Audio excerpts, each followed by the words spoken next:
अस्सलाम वालेकुम वरहमतुल्लाहि वबरकातुहू। बुखारी में एक हदीस है जहाँ पे नबी करीम सल्लल्लाहु अलैहि वसल्लम ने फरमाया कि जहन्नुम में औरतों की तादाद ज़्यादा होगी। Women will form the majority of the people of hell.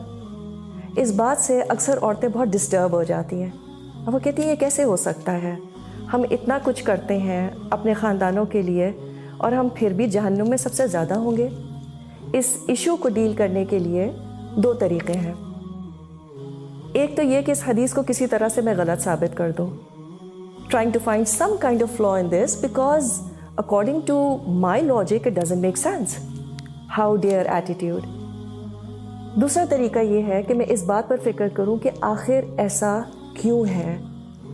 Why will most women end up in hell? तो हमें नबी करीम सल्लल्लाहु अलैहि वसल्लम ने इसकी वजूहात भी बता दी और एक वजह यह है कि औरतें शौहरों की शुक्रगुजार नहीं होती। They not grateful to their husbands. अब सवाल ये पैदा होता है कि किस बात का शुक्र, ये कि वो मुझे मारते नहीं हैं दूसरे मर्दों की तरह, या मुझे सुबह शाम खाना खाने को देते हैं, मुझे कपड़े बनाने देते हैं, ये तो सब मैं खुद भी अफोर्ड कर सकती हूँ। क्या मुझे जहन्नुम में इसलिए फेंका जाएगा? तो फिर मैं क्या कर सकती हूँ। सवाल ये पैदा होता है कि क्या आपके शौहर सिर्फ एक ब्रेड विनर की जिम्मेदारी ही पूरी करते हैं? क्या उन्होंने कभी आपकी परेशानी में आपको अच्छा मशवरा नहीं दिया? क्या उन्होंने कभी आपकी बीमारी में आपका सर नहीं दबाया, आपका ख्याल नहीं रखा? या आप थकी भी हो तो शायद आपको पानी ला के दे दिया हो, आपके लिए कॉफ़ी बना दी हो, किचन में आकर ज़रा हाथ बटा दिया हो, कुछ नहीं तो साथ आकर खड़े हो गए हो just to give you company. बच्चे जब तंग कर रहे हो तो उनको समझाया हो कि देखो मामा does a lot for you, be nice to हर।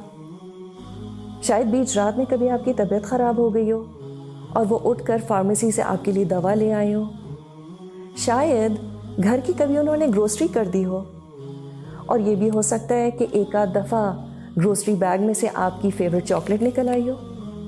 क्या कभी ऐसा नहीं हुआ कि घर में खाना होने के बावजूद उन्होंने कहा हो चलो let's go out for dinner? क्या ये कभी नहीं हुआ कि घर की छोटी मोटी चीज़ें, कोई नल का ख़राब हो गया हो और उन्होंने अपना आधा संडे उसको ठीक करने में लगा दिया हो? और क्यों? क्योंकि आपको परेशानी हो रही थी। And I can keep going on and on. हाँ, ये बिल्कुल हो सकता है कि ये तमाम बातें आपके शौहर ना करते हों। सब शौहर इतने एक्सप्रेसिव नहीं होते। तब भी अगर हम उनकी ज़िंदगियों को देखें तो आम तौर पर सुबह से शाम तक वो जो इतनी मेहनत करते हैं, किसके लिए करते हैं? और क्या ये आसान है? हम कहते हैं सब मर्द करते हैं, what is the big deal? अगर हमारे शौहर हमें कहीं ये कह दें कि what is the big deal, सारी औरतें बच्चे पैदा करती हैं, उठो एंड गेट गोइंग, हमें तो लिटरली आग लग जाए, रोना धोना और पता नहीं किस किस को फ़ोन कर डालें कि इनको तो मेरी कदर ही नहीं है। तो मर्द पत्थर के नहीं बने होते, उनका सुबह से शाम तक काम करना इज़ अ बिग डील। और हमें करना भी क्या है अपने आप को जहन्नुम से बचाने के लिए? एक लफ्ज़ अप्रिसिएशन का, थैंक यू सो मच, बस that's all Allah aspects from us. जब वो घर आते हैं तो चाय पूछ ली, कुछ प्लेजेंट बातें कर ली, कभी कभी कुछ भी करने की ज़रूरत नहीं होती, बस अपना सारा काम छोड़ के ज़रा हाल हुलिया ठीक करके उनके पास बैठ जाएं जाकर। और इसकी आदत बच्चों को भी डालें। कभी माएँ पिकनिक वगैरह पर अपने बच्चों के साथ क्रिकेट खेलने की कोशिश करती हैं, तो मैं तो एटलीस्ट अपने बच्चों को कहती हूँ देखो इजी बॉल कराना प्लीज़।